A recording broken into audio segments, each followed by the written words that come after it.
Muy bien, sean bienvenidos a este nuevo video tutorial en el cual vamos a hablar brevemente acerca de los peróxidos y más a profundidad acerca de los hidruros metálicos. Muy bien, ¿qué pasa acerca de los peróxidos?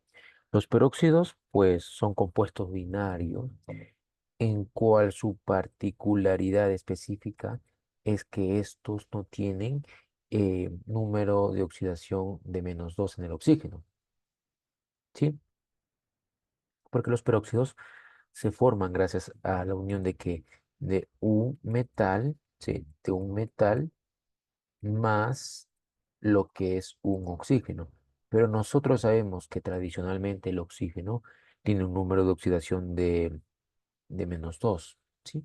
Pero en los peróxidos son tan particulares los peróxidos que su oxígeno no tiene -2 de número de oxidación, sino que su número de oxidación es de -1, ¿sí?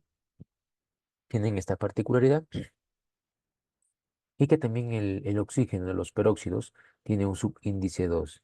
Por lo tanto, esto que acabo de hacer, esto es conocido como el perox. Y al formarse con metales, forman los peróxidos, que ustedes pueden leer más a profundidad en este texto y ver los ejemplos.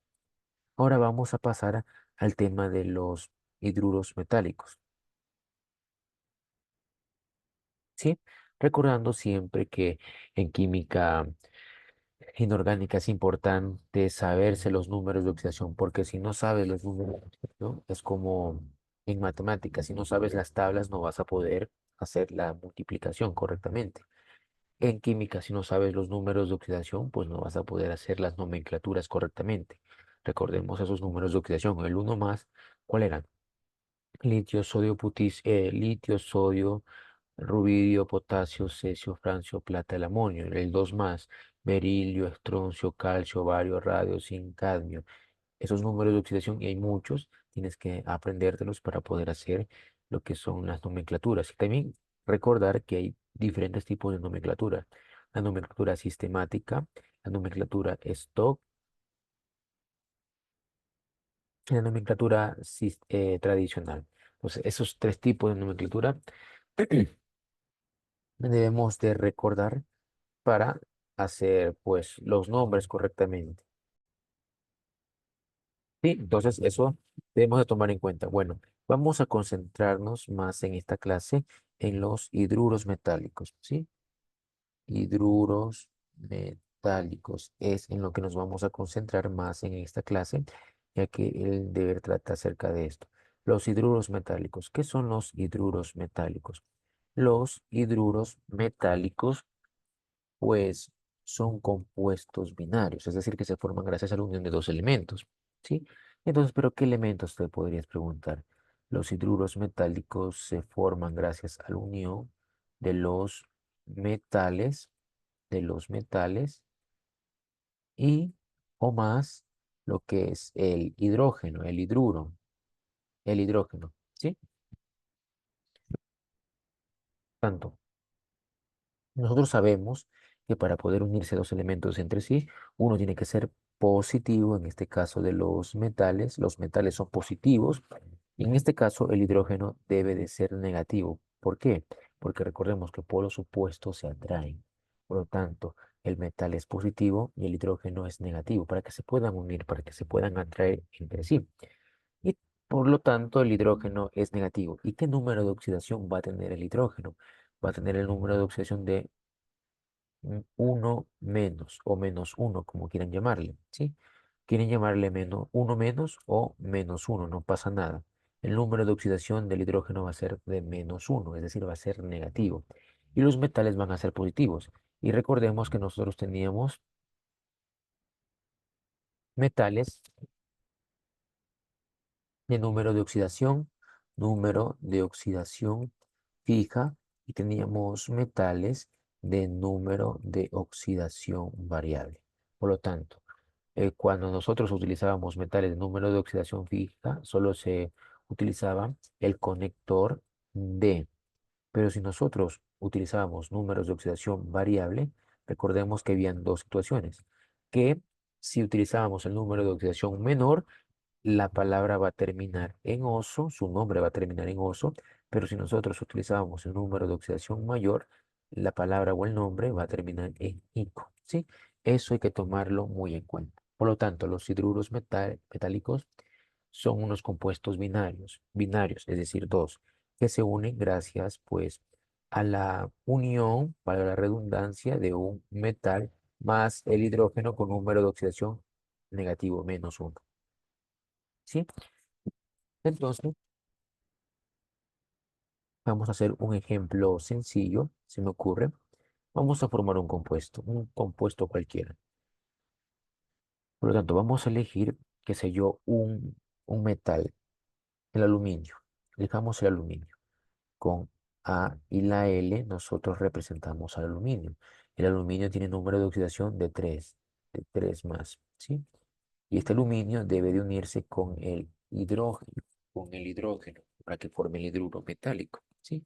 Con el hidrógeno. Y el hidrógeno siempre en este tema de los hidruros metálicos va a tener número de oxidación de -1, ¿sí? Haciendo esa situación que nosotros habíamos aprendido que luego se hace. Se hace un cruce. El número de oxidación negativo del hidrógeno cruza y queda en esta parte. El número de oxidación del aluminio, que es el 3, cruza y queda en esta otra parte. Se unen estos dos elementos y me da como resultado este producto. El aluminio lo dejamos ahí y el hidrógeno lo pasamos a limpio. Pero este hidrógeno tiene un subíndice 3. Escribimos ese subíndice 3, me queda aluminio H3. Queda esta situación. Profesor, ¿por qué no le colocó el 1 aquí abajito del aluminio? Porque el 1 es un número tan insignificante que se lo suele omitir. ¿Estamos de acuerdo? Y me queda este compuesto. Hemos formado un compuesto cualquiera. Ahora la idea es cómo son los nombres de este compuesto, porque este compuesto lo puedo nombrar de tres maneras, ¿sí? Dependiendo de la nomenclatura tradicional, la nomenclatura sistemática y la nomenclatura stock que hemos visto.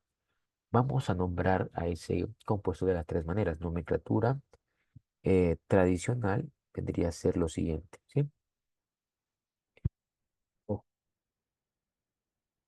¿cuál es el tema que estamos viendo? Estamos viendo hidruros metálicos. Por lo tanto, siempre comenzamos escribiendo la palabrita hidruro, hidruro, hidruro. Y recordemos, ¿qué elemento nosotros hemos escogido? Hemos escogido el aluminio. Ah, y la L es aluminio. ¿Y el aluminio qué era? El aluminio es un metal perfecto, pero de número de oxidación fijo. Recuerda que el aluminio tiene número de oxidación 3 y está en los metales fijos. Recuerda, aluminio, bismuto, europio, disprosio, herbio, galio, gadolinio, intrio y terbio. ¿Sí? Esos elementos tienen número de oxidación 3 y están en esta partecita. Por lo tanto, como el aluminio tiene número fijo, su número fijo es el número de oxidación 3, se utilizaba ¿qué cosa? La unión de, el artículo de o la unión de. Por lo tanto, el nombre de este compuesto se lo nombra como en el inglés, de derecha a izquierda se lo va nombrando. Entonces, el nombre de este elemento, de este compuesto sería hidruro de aluminio, hidruro de aluminio, y me quedaría así el nombre de este compuesto. Vamos a la nomenclatura sistemática. En la nomenclatura sistemática nosotros tomamos en cuenta los subíndices. ¿Cuáles serán los subíndices? Los subíndices, pues, son los numeritos que están aquí, estos. Y tomamos en cuenta en la nomenclatura sistemática esos números para decir si es di, mono, tri, etcétera. Mono, di, tri, ¿sí?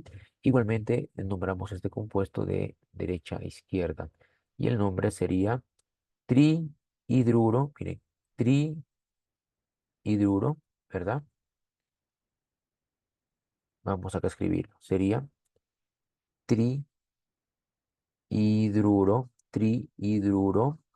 de aluminio. Ahí nos quedó trihidruro de aluminio. Tri, ¿por qué? Porque aquí están tres hidrógenos, tres hidruros. Y vamos con la última nomenclatura. Nomenclatura stock. La nomenclatura stock utiliza números romanos. Da a entender en números romanos el número de oxidación del metal, en este caso el aluminio. Entonces, El nombre en nomenclatura sistemática es tal cual la nomenclatura tradicional, que hasta la copio, es lo mismo. La nomenclatura stock de este compuesto es tal cual la nomenclatura tradicional, solo que se le agrega el número de oxidación que está utilizando el metal, en este caso el aluminio, solo que se le agrega el número de oxidación que está utilizando el aluminio, pero en números romanos. ¿Qué número de oxidación está utilizando el aluminio? Pues el 3. Entonces, en números romanos, nosotros escribimos los tres palitos. Uno, ojo, los tres palitos. Uno, dos, tres.